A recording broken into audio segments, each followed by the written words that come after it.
Hello दोस्तों, आज हम शिव पुराण में जानेंगे कि गणेश जी ने कुबेर जी का घमंड कैसे तोड़ा था। यह एक पौराणिक कथा है। कुबेर तीनों लोकों में सबसे धनी थे।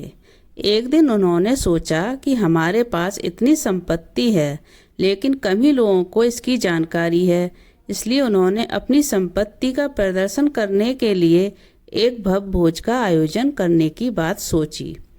उसमें तीनों लोकों के सभी देवताओं को आमंत्रित किया गया।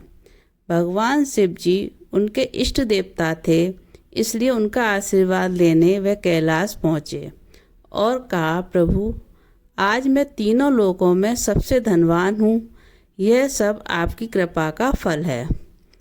अपने निवास पर एक भोजन का आयोजन करने जा रहा हूँ। कृपा आप परिवार सहित भोजन में पधारने की कृपा करें।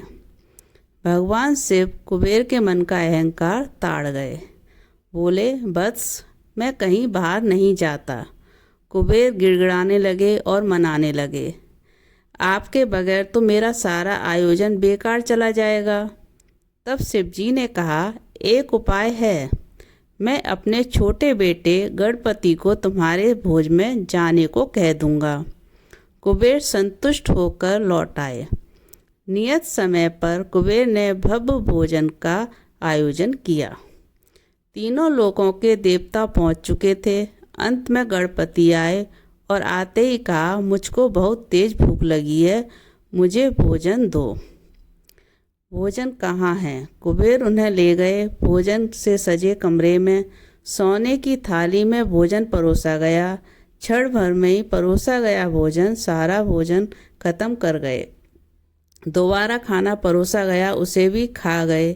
बार बार खाना परोसा जाता और क्षण भर में गणेश जी उसे खा जाते। थोड़ी ही देर में हजारों लोगों के लिए बना भोजन खत्म हो गया, लेकिन गणपति का पेट नहीं भरा। वे रसोई घर में पहुंचे और वहां रखा सारा कच्चा सामान भी खा गए। तब भी भूख नहीं मिटी।